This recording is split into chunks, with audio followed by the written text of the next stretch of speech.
Qui a faim et soif de Dieu ce matin? Oui. Qui est venu chercher ce matin une parole toute fraîche descendue du ciel?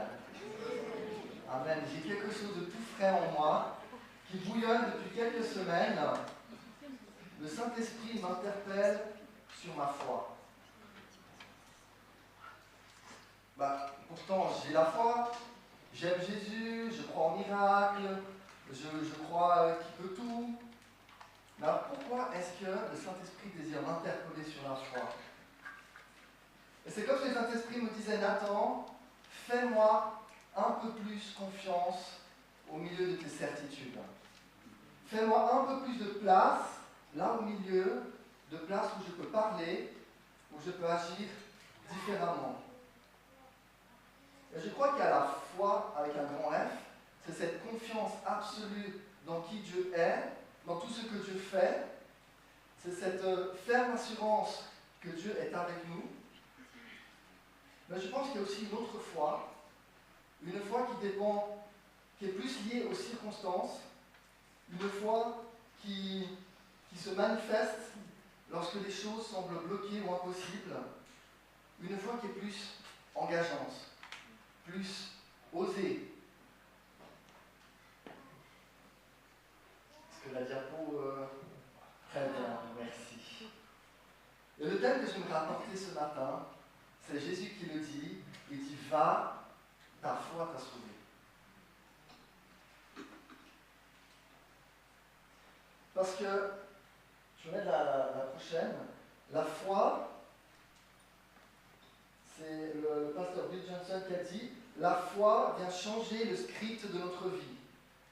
La foi offre une alternative à ce qu'on aurait vécu sans elle. » C'est-à-dire que ma vie, elle suit son chemin, mais avec Dieu, elle peut suivre un autre chemin. Avec Dieu, il y a d'autres possibilités qui apparaissent. La foi nous donne la possibilité de proclamer autre chose que la réalité que nous voyons. Parce que la foi, elle vient d'en haut.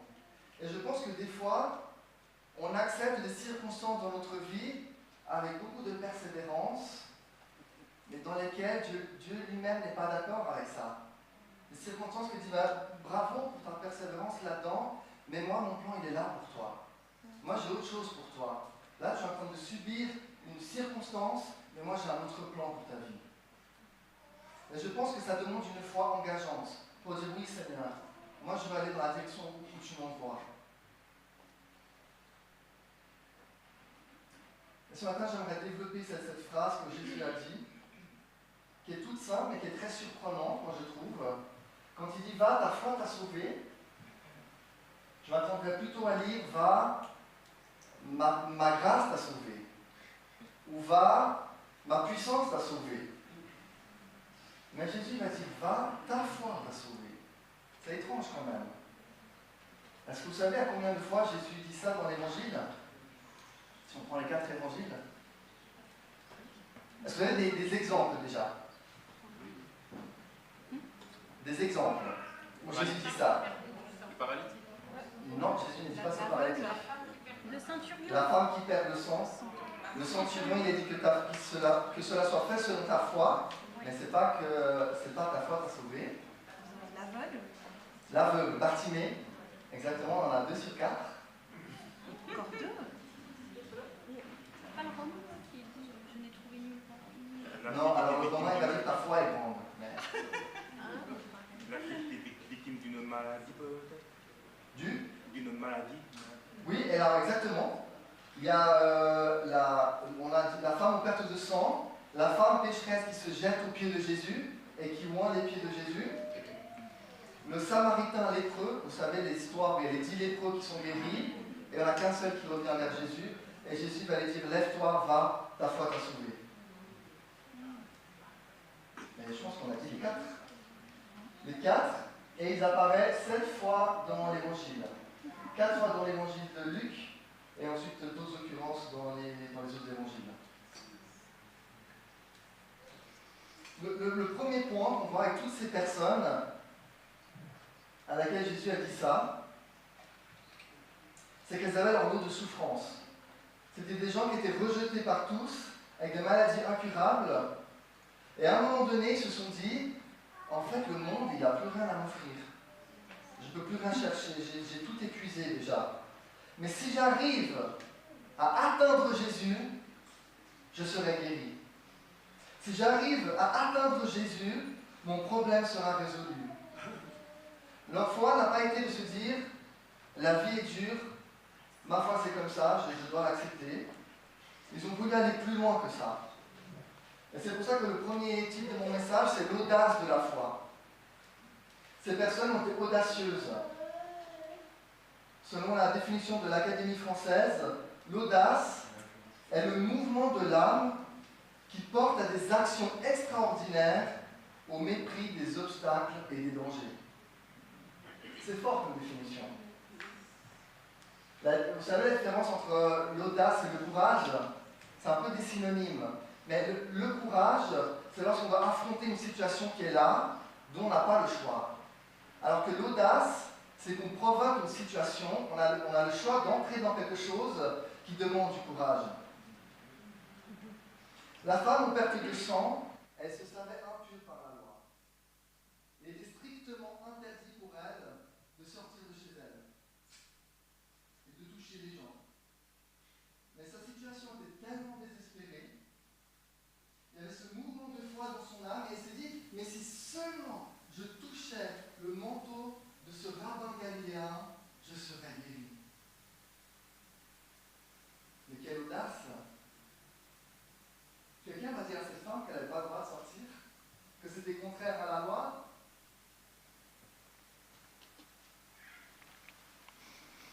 La foi ose demander l'impossible, voire même l'inconvenant. Et qu'en est-il de cette femme de mauvaise réputation qui se pointe en plein milieu d'un repas d'un pharisien riche?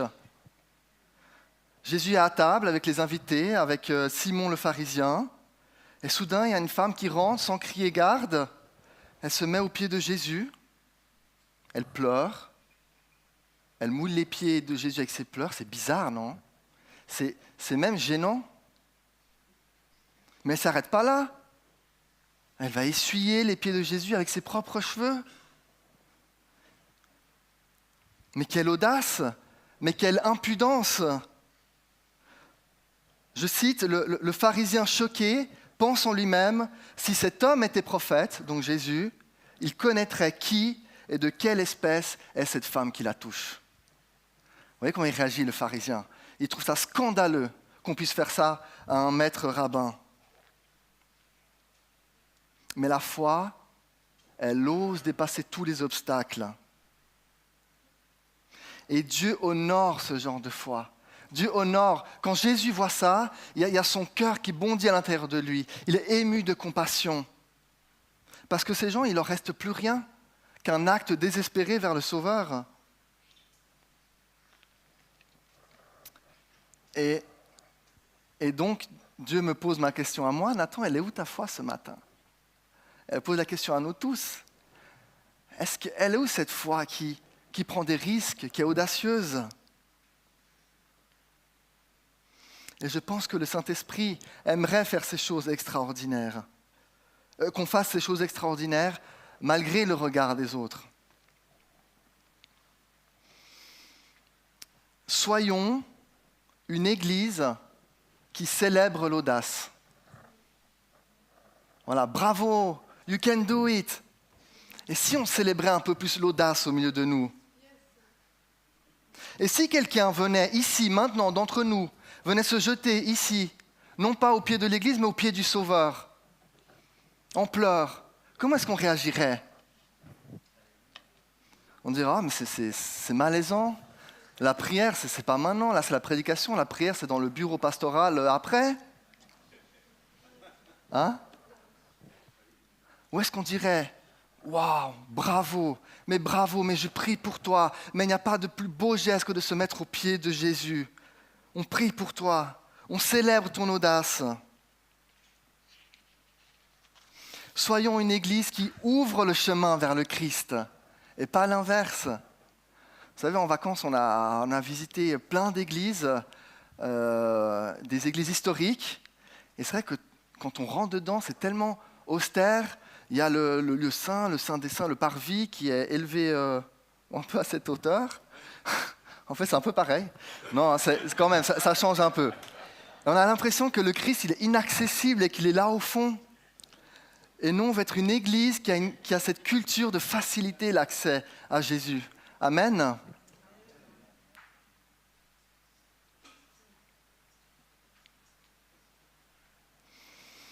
Donc ça, c'était mon premier point, c'est l'audace de la foi, qui amène à mon deuxième point, qui est la puissance de la foi. Toutes ces personnes sont venues au pied du Messie parce qu'elles avaient une chose en commun, cette ferme assurance que Jésus était capable de faire l'impossible. Mais, et ça c'est très très important, la foi ne vient pas de tes qualités morales ou d'une certaine grandeur de foi. Ce n'est pas la grandeur de notre foi qui compte, mais la grandeur de celui en qui nous croyons. Amen. Et ça change absolument tout dans notre vie de prière, dans notre vie de foi. Le mois dernier, je pédalais sur mon vélo et je me suis fait une réflexion pendant que je pédalais. Je me suis dit, Nathan, je crois que tu n'es pas l'oreille la plus aiguisée du royaume de Dieu. C'est vrai, c'est dur des fois d'entendre la voix de Dieu, de discerner ce qu'il veut pour nous. Je ne suis pas l'oreille la plus aiguisée du royaume de Dieu. Ça m'a fait rire sur mon vélo. Et tout en pédalant, il y a le Seigneur qui me reprend. Et qui me dit, Nathan, si tu doutes de tes capacités à écouter, c'est que tu doutes de ma capacité de parler. Si tu doutes de ta capacité d'écouter, c'est que tu doutes de ma capacité de parler.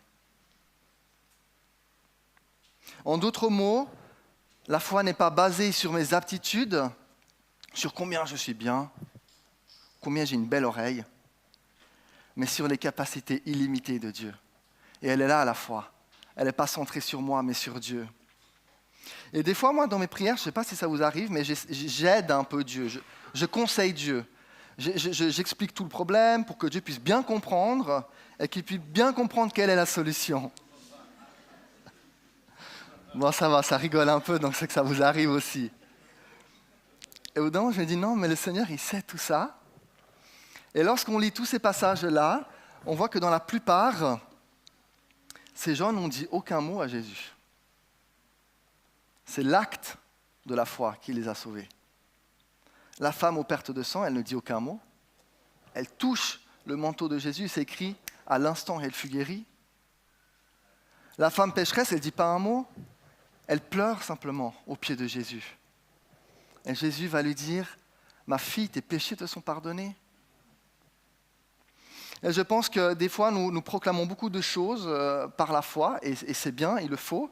Il y a une puissance dans la proclamation, mais je pense qu'il y a aussi une puissance dans les actes. Je pense que des fois, on n'a rien besoin de dire devant le Seigneur, mais quand on se positionne d'une certaine manière, les choses, elles changent. Et dans cette puissance de la foi, on voit que Jésus apporte bien plus qu'une guérison. Et ça, c'est fort intéressant. On va lire le passage suivant, qui est justement le passage des 10 lépreux. Je vais vous le lire. Jésus, se rendant à Jérusalem, passait entre la Samarie et la Galilée. Comme il entrait dans un village, 10 lépreux vinrent à sa rencontre, se tenant à distance. Ils élevèrent la voix et dirent « Jésus, Maître, aie pitié de nous !» Dès qu'il les eut vus, il leur dit « Allez vous montrer au sacrificateur. » Et pendant qu'ils allaient, il arriva qu'ils furent guéris. L'un d'eux, se voyant guéri, revint sur ses pas, glorifiant Dieu à haute voix. Il tomba sur sa face aux pieds de Jésus et rendit grâce. C'était un Samaritain. Jésus, prenant la parole, dit « Les 10 n'ont pas été guéris ? Et les 9 autres, où sont-ils ? Ne s'est-il trouvé que cet étranger pour revenir et donner gloire à Dieu ? Puis il dit, lève-toi, va, ta foi t'a sauvé. Amen. Alors quand Jésus dit, il ne se trouve que cet étranger, ce n'est pas négatif. Hein. C'est pour dire, mais parmi tous les gens, les croyants, il a fallu que ce soit un non-croyant qui vienne rendre gloire à Dieu. C'est dans ce sens-là. Dans beaucoup de traductions, vous allez lire que quand c'est écrit « ta foi t'a sauvé », c'est parfois écrit « ta foi t'a guéri ». Parce qu'en fait, ça vient du mot grec « sozo », qui veut dire guérir, sauver, mais qui va bien au-delà. Parce qu'on voit dans ce passage que les 10 ont été guéris. Les 10. Mais un seul a été sauvé. Donc en fait, quand Jésus dit « va, ta foi t'a guéri », ou « va, ta foi t'a sauvé », c'est bien au-delà d'une simple guérison physique.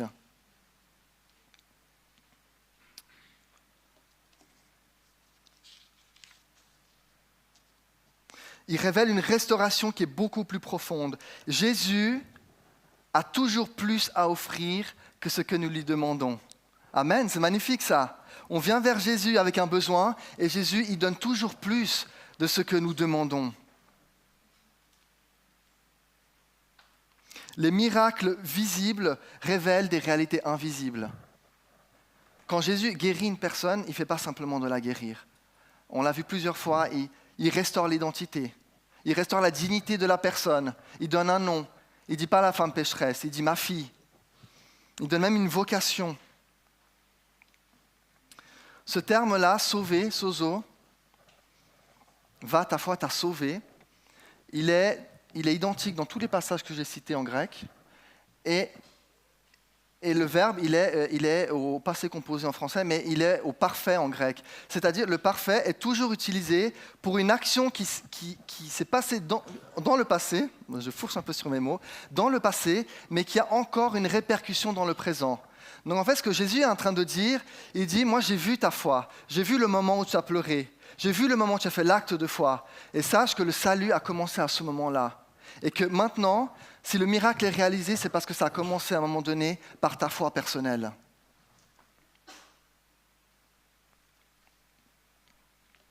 Et j'arrive à mon troisième point. Donc on a parlé de l'audace de la foi, la puissance de la foi, et maintenant un des plus beaux passages que je trouve, c'est la transformation de la foi. Et je suis émerveillé par ce point. On peut vraiment le lire dans les 7 passages. Il y a vraiment un enchaînement là-dedans de ces 3 points. Lorsque je lis ces passages d'évangile, moi je m'imagine beaucoup les choses. Je vois la femme qui est désespérée. Je vois l'aveugle qui crie. Je vois la foule qui est là, tout le brouhaha. Je vois une société qui écrase tous ces gens qui n'ont pas le droit de parler, qui n'ont pas le droit à la parole. Et je vois tout ce tumulte, tous ces gens, et je vois à un moment donné le Sauveur qui dit stop. Jésus dit stop. Et il y a tout qui s'arrête. Et dans ces passages, ce que je trouve beau, c'est qu'on a l'impression pas seulement que tout s'arrête, mais que tout disparaît. C'est comme il n'y a plus de foule, il n'y a plus personne. Il y a juste toi et lui, toi et Jésus. Une foi qui est personnelle, qui est face à face. Il y a tout ce mouvement, cette agitation, il y a l'acte de foi. Et il y a Jésus qui dit maintenant, ma fille, va, ta foi t'a sauvée. Relève-toi. Va en paix. Jésus, il dit d'abord, il dit va. Quand il dit va, ta foi t'a sauvée, il dit va. Va, tu es libre. Va, il n'y a plus rien qui te retient. Va, j'ai payé le prix pour toi. Il n'y a plus de condamnation. Il n'y a plus ton péché qui te condamne. Il n'y a plus ton passé qui te condamne. Va. C'est pas merveilleux ça ? Ce va de Jésus. Va. Va où tu veux. Fais ce que tu veux. Tu es libre. Libre de la maladie aussi. Et ensuite, il dit va en paix. Dans plusieurs des passages, va en paix. C'est fini la lutte. C'est fini le combat. C'est fini les angoisses. C'est fini les pleurs qui n'ont jamais de réponse. Tu es en paix maintenant. Reçois ma paix. Le Sauveur est arrivé. Tu peux te reposer maintenant. Il est là. Il a défendu ta cause. Il est intervenu. C'est pas merveilleux ça, quand Jésus intervient dans notre vie et qu'on a l'impression que tout s'arrête et que le combat est fini, que tout est accompli. Va en paix. Le shalom, la plénitude. Et ensuite, il va dire, ta foi t'a sauvé. Waouh, c'est une foi qui est personnelle. J'ai vu l'engagement de ta foi. J'ai vu l'engagement de ta foi. J'ai vu combien tu priais avec persévérance. J'ai vu ce qui se passait dans ta chambre quand tu t'agenouillais. J'ai vu que tu m'as mis à l'épreuve. Et me voici. J'ai mis quand même Éphésiens 2:8, car c'est par la grâce que vous êtes sauvés, par le moyen de la foi. Ce n'est pas vraiment ta foi à toi qui sauve, c'est ta foi qui déclenche le miracle, mais c'est Jésus qui sauve, bien évidemment. Donc nous sommes sauvés par grâce.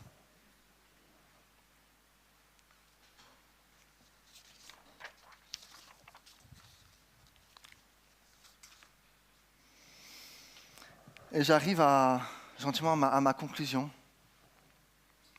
Ces 4 personnages auraient pu choisir de ne pas importuner le Maître.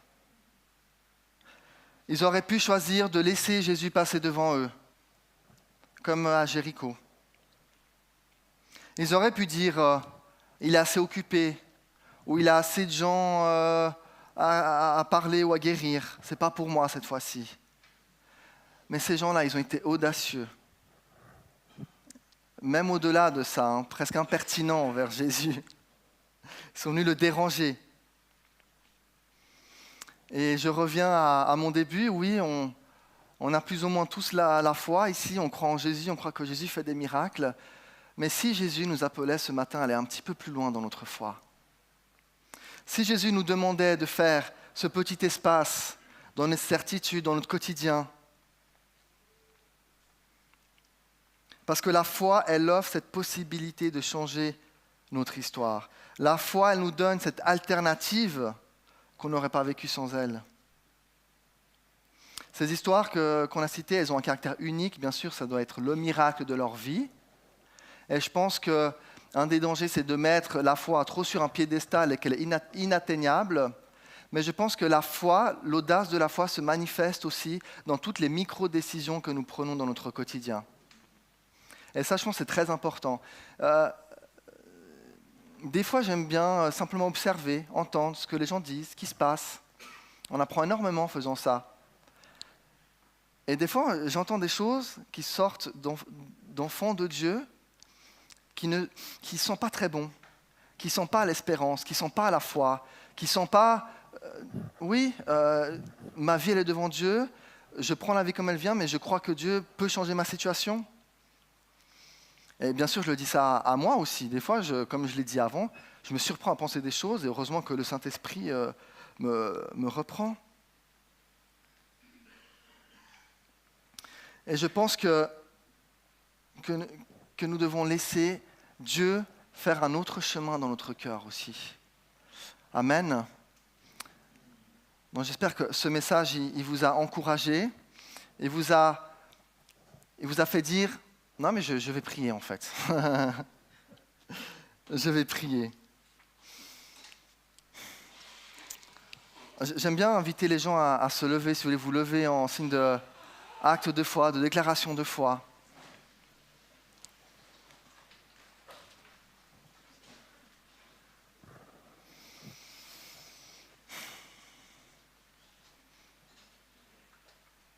Saint-Esprit, on est là devant toi autant qu'Église et on veut dire à nouveau notre foi, notre conviction, on veut à nouveau renouveler, Seigneur, notre foi et dire, Seigneur, nous croyons en toi, nous sommes là, viens bouleverser notre vie, viens bouleverser notre quotidien, Seigneur. Seigneur, viens nous interpeller dans toutes les micro-décisions que nous prenons, qui forgent notre vie, notre destinée. Viens nous reprendre, Saint-Esprit. Seigneur, viens enlever tout ce qui est de l'incrédulité dans notre cœur. À chaque fois qu'on pense que ce n'est pas possible, à chaque fois qu'on pense que tu vas agir mais que tu ne vas pas le faire, à chaque fois, Seigneur, qu'on a ces doutes qui sont là, qui sont humains, qui sont vrais. Mais Seigneur, je crois que tu veux nous emmener plus loin. Et je crois, Seigneur, qu'ici, à l'Escale, tu as envie de nous emmener dans une foi audacieuse, dans une foi, Seigneur, qui encourage le prochain, qui dit, vas-y, le Seigneur t'appelle, le Sauveur t'appelle. Et Seigneur, je prie dans toutes les situations impossibles dans notre vie, que tu viennes agir. Nous avons soif, Seigneur, de cette foi qui transforme. Père, j'ai une pensée particulière ici pour... Tu es dans ta famille et tu vois toutes les tensions qu'il y a dans ta famille, tu pleures devant le Seigneur par rapport à ça. Le Seigneur a vu ta situation et il dit, mais maintenant, lève-toi, proclame, saisis la foi, parce que moi j'ai un autre plan que j'ai prévu pour ta famille. J'ai entendu tes pleurs, mais j'ai un autre plan pour ta famille. Vas-tu le saisir? Vas-tu le prendre? On va y aller ensemble. Amen. Je pense que ça sera annoncé après, mais il y aura la prière dans le bureau pastoral.